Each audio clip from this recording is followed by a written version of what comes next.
on that would be my first question, and then quickly just a second question reverting to James's comments on the end to the so-called golden era. Is an end to something like that realistic, or is any influence on Chinese behavior realistic without some kind of economic decoupling?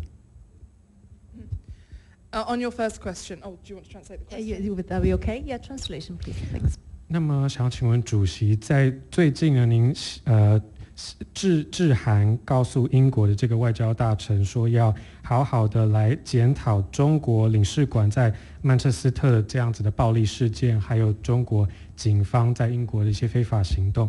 那想要请问这个方面有什么样的进展？那第二个问题是，中国跟英国的这个交往的黄金时期，真的有可能在现实上来到一个终点吗？那我们是不是还是要去考虑经济上怎么样发展？ So on your question about economics, for me it's not about decoupling, it's about resilience. And actually this is somewhere where we can work very closely with our Taiwanese allies, whether it be wind energy, whether it be semiconductors, whether it be so many wider areas, so for example biopharma and things like that.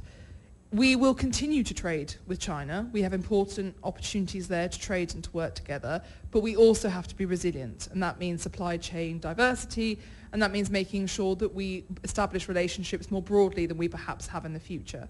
In terms of the golden era, in diplomacy, if you don't have hope, you achieve nothing.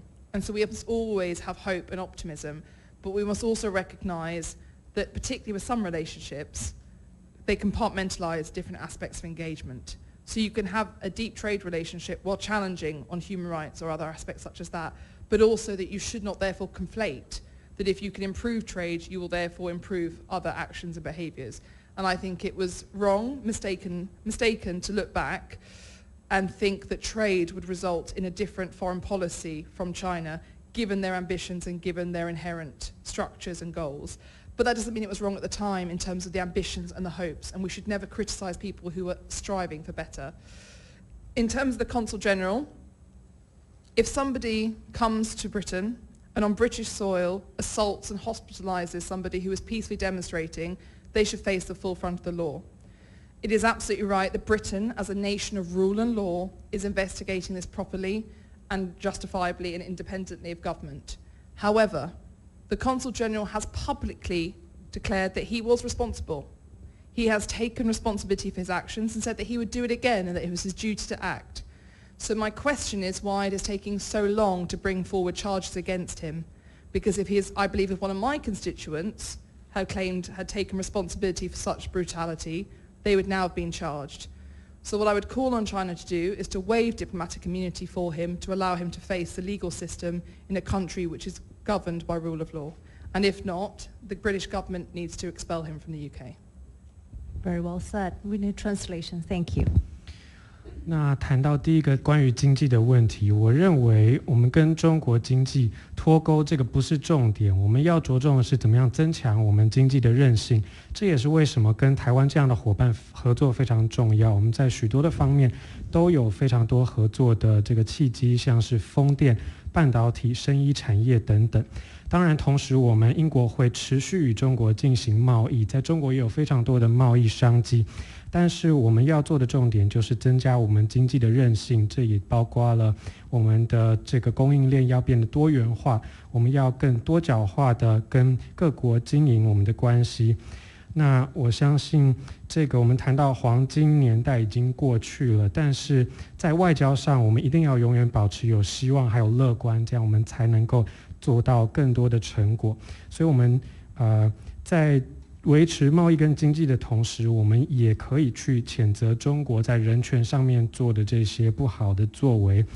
那我们不应该回头来缅怀过去的黄金年代，因为我们不能够再相信中国会因为我们的贸易关系而去改变中国的对外政策，因为我们看得非常清楚中国这个对外扩张的野心，还有它结构性的问题跟它的各种目标。同时呢，我们一定要继续保持希望还有乐观。那么关于这个中国领事馆在英国的领土上面对我们的这个英国的来到英国领土上面的这个人民进行这样的暴行，而且这些人是非常和平的去做抗争，但是中国领事馆却用暴力打压，这样子的行为是需要面对法律的制裁的。英国是一个尊重法治、法律的国家，所以我们的政府也在持续的进行调查这个事件。那么中国领事馆方面其实有说他们要单方面负起这样的责任，但是我就要问的是，为什么我们过了这么久，拖了这么久，还没有真的去起诉中方的行为？所以我这边也要呼吁中国要这个除掉中国领事的这个外交豁免权，让他可以受到我们英国法律的制裁，不然的话我们英国应该要直接把他驱逐出境。Thank you very much, Madam Chairperson. Thank you, Mr. Burns, for your question. Next question, how about from this aisle? Yeah, so yes, Yashi Novia from Central News Agency. 你好，我用中文提问。英国首相苏纳克日前曾经表示，英国准备好支援台湾对抗中国的侵略。请问访团认为，若中国对台发动侵略，英国是否应该对台提供协助？而英国的支援可能包含哪些方面？ We need translation. Thank you. So this question comes from the Central News Agency. British Prime Minister Sunak said the UK stands ready to support Taiwan in the face of Chinese aggression. If China wages war against Taiwan, does the delegation think the UK should assist Taiwan? And those assistance will come in what areas? Ning Hao. My view is that what we have learnt, very sadly, over the last year, is that the international community must stand ready to stand in the support of democracies in the face of autocracy. What we have also shown as international communities is that we will stand by our allies because we recognise to uphold the rule of law, to uphold the international world order, it is vital that we do so. But in terms of how we might support Taiwan, the goal is to prevent it getting to that point. We must prevent conflict. We must ensure that Taiwan is respected, and we must safeguard its sovereignty, safeguard the Strait, and safeguard all of those who live within Taiwan and wish to continue living in a democratic way. There is no question that Taiwan matters.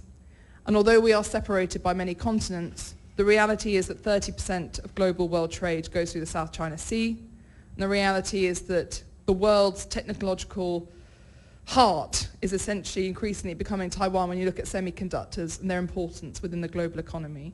So I think the message is very clearly that Taiwan has friends and Taiwan does not stand alone.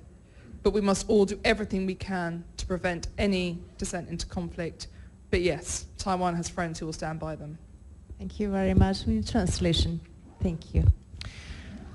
谢谢您的提问。那在过去1年，我们很不幸的就是说我们知道了一件事情，那就是国际社会一定要准备好来支持民主国家一起面对这个威权国家的威胁。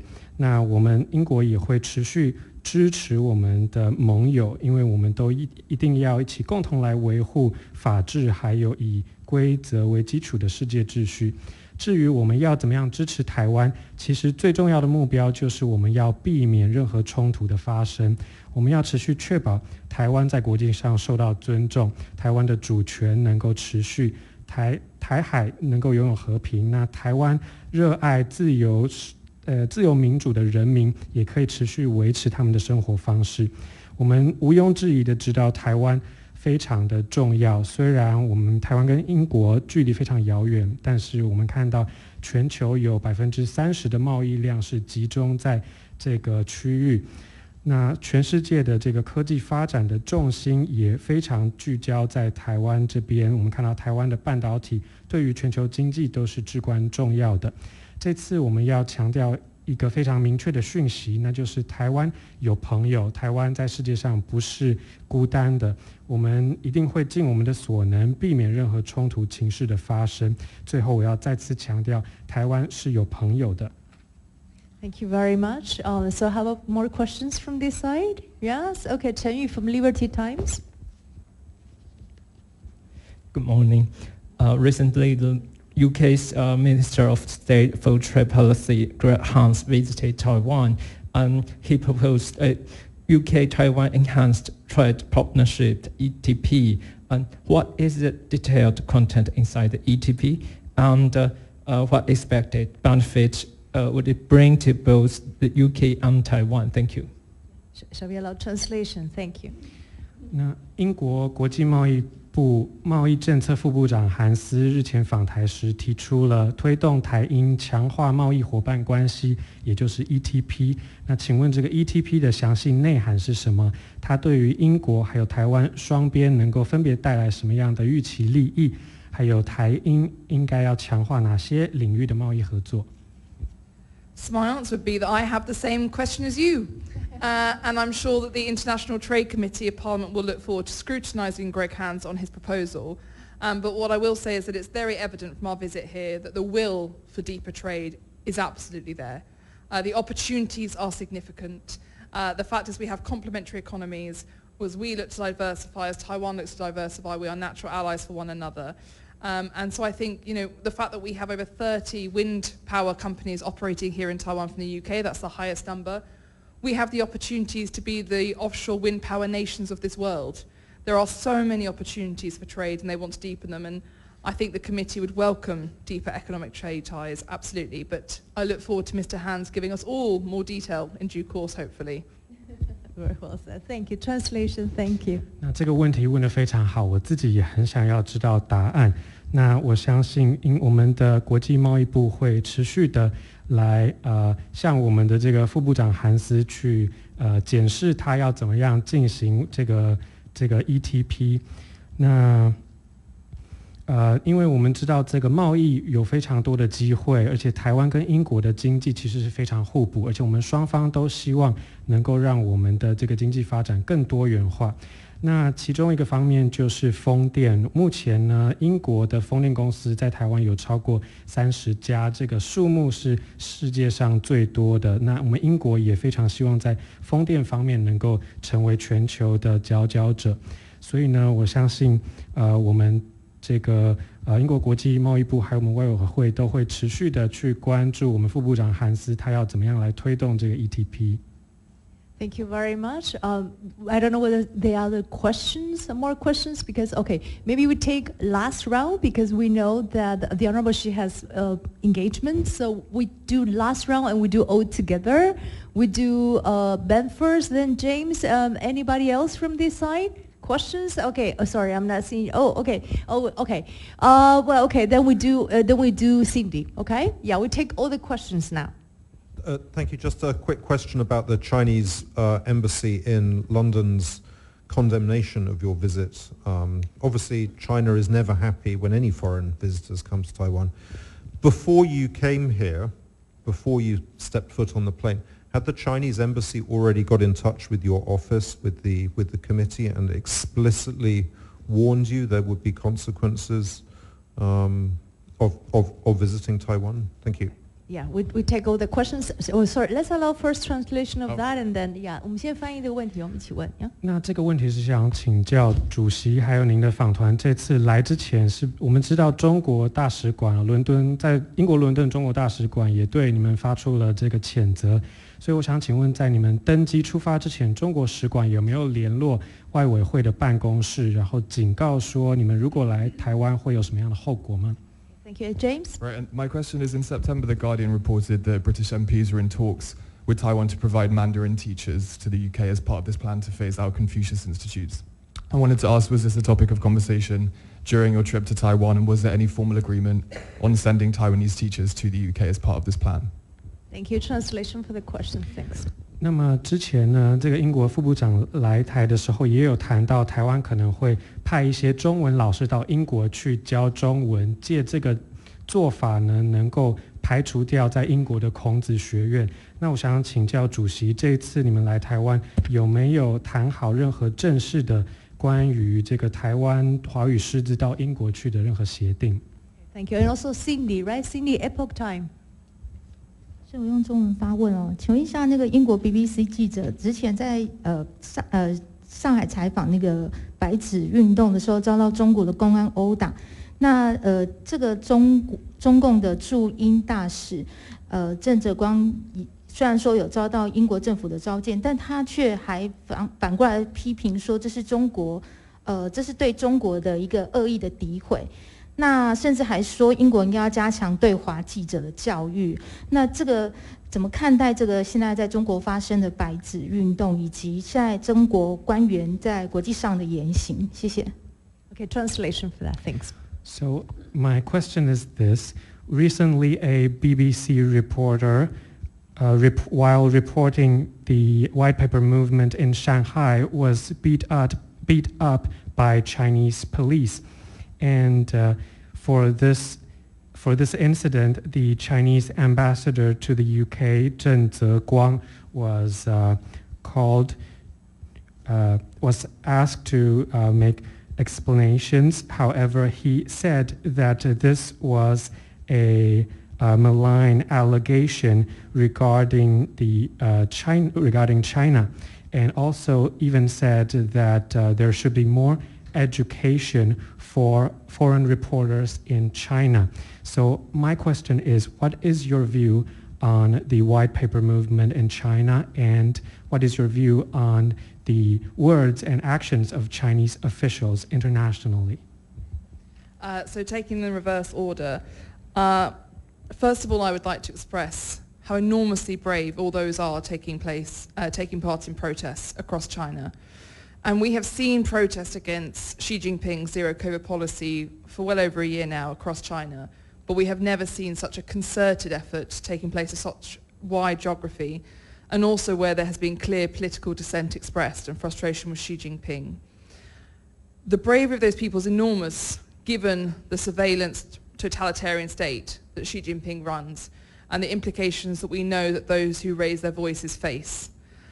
So I lend my voice to them without question. With Ed Lawrence, I reached out to him as soon as I'd been aware that he'd been arrested, illegally arrested, and taken off the streets of Shanghai. My question to the Chinese government is, since when is beating someone a way to protect them from COVID-19? Because that was their claim, that taking him off the streets would protect him from COVID. I'm aware that he was beaten, and it is unacceptable, and the Foreign Secretary was absolutely right to make the point that we will always stand up for press freedom, and that's what we must do as democracies around the world, and we cannot ever see journalists beaten for doing what is exactly their job and what is absolutely right. Exactly, excellent. Do translation for the part. Thanks. 那首先呢，我想要对在中国进行这些抗争的民众表达敬意，因为我觉得他们非常的勇敢。他们上街，我们看到过去超过1年呢，因为习近平的清零政策呢，很多人都不满意，都在抗争。但是这是我们第一次看到这么大规模的抗争，还有对于习近平执政不满的这些异议出现哦。那在一个威权受到这样严密监控的社会里面，能够站出来发声，我觉得是非常勇敢的一件事。那我也要表达我对他们的支持。那我们英国的记者在上海受到非法的逮捕，并且受到殴打，所以我要问中国政府的问题是，想要保护人民不受新冠疫情肺炎的这个侵害，为什么要做的事情却是殴打这些民众呢？这些民众只是上街想要捍卫他们自己的权利。那我相信英国的我们的外交大臣讲的是对的，我们要持续守护我们的新闻自由，还有我们的民主。我们不能够容许任何记者在做他们的工作，在做对的事情的时候受到暴力的对待。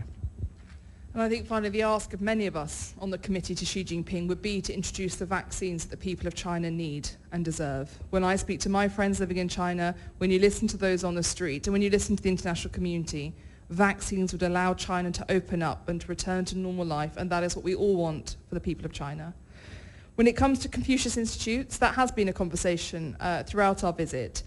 Taiwan has a fantastic goal of achieving bilingual by 2030, and the British Council is doing a fantastic job in supporting them to do so. So that is something we are absolutely keen to support them with. In the UK, we want to improve our Mandarin capability. In the UK, we want to better understand all Mandarin-speaking communities. And so we want to see an improvement in that. And I very much hope that the Taiwanese government will be able to step forward and put forward an initiative that would allow them to backfill Confucius Institutes and offer the choice that British students deserve when they choose to study Mandarin within British universities and also to replace the current Chinese government-run system of Mandarin education within secondary schools. So that absolutely was a conversation, but I'm not the government, so it's not for me to strike agreements with the Taiwanese government, but just to offer the hand of friendship. I'll let you. Thank you. That translation for it.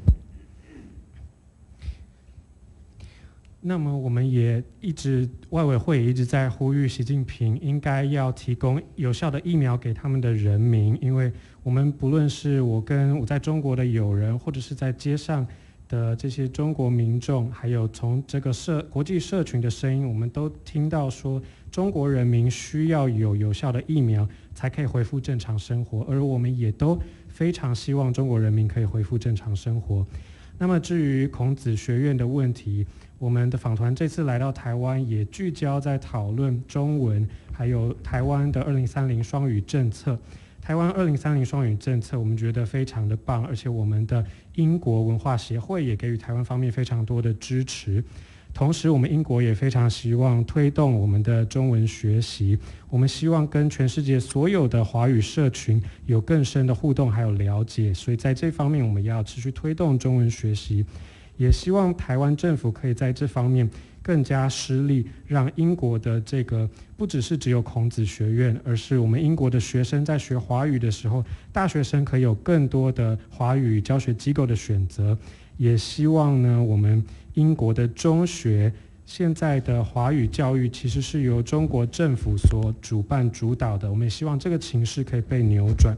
那当然我并不是代表我们的政府，我不是政府本身，所以我们这趟来没办法跟台湾政府达成任何的协议，但是我们来表达我们的意见，还有我们跟台湾政府友好合作的这个意愿。And finally, on the question of our visit, no, the Chinese ambassador and his embassy did not reach out to me ahead of this visit, nor did they reach out to me ahead of our initial planned visit to February. And I would be disappointed if the Chinese ambassador has criticised us for coming here, because dialogue matters. And I can't believe that the Chinese government would criticise dialogue because they themselves believe that dialogue and keeping all avenues of dialogue are open. And on that note, I would urge the Chinese government to remove the sanctions they've placed on British parliamentarians, because we are open for dialogue and discussion, and we would always want to have dialogue with all partners to avoid miscalculations and to be able to make clear our own views. And so I would urge them to remove those sanctions on British parliamentarians and to embrace dialogue whenever it happens around the world, because it can only be helpful in terms of maintaining stability around the world, which I'm sure is our shared ambition. 那关于这个中国大使馆呢，我们当初2月要来，还有这次要来之前呢，都没有接到他们任何的这个通知。那如果他真的警告我们不要来，我会觉得非常的失望，因为呢，我们应该要进行更多的对话，我们不能够去批评对话。所以我也希望那个中国方面能够移除对于我们英国国会议员的这些这个限制，让我们可以到世界各地，让我们到中国去进行更多的对话。我们要拥抱跟世界国际社群有更多的对话的机会。Okay, thank you. I think if there's no more questions, so please join me in thank you, Her Honourable, Madam Member of the Parliament, Alicia Kearns, Madam Chairperson, also of the Commons Foreign Affairs Committee, for her time and her leadership and making her historical first ever trip to Taiwan. Thank you so very much. 谢谢 everyone. Thank you. Thank you so much. Thank you. We'll take a picture, if that's okay with the permission. Yes, okay. 那秘书长要不要一起来？你到那右边来。Also British. We can take the mask off. Excellent. Yes.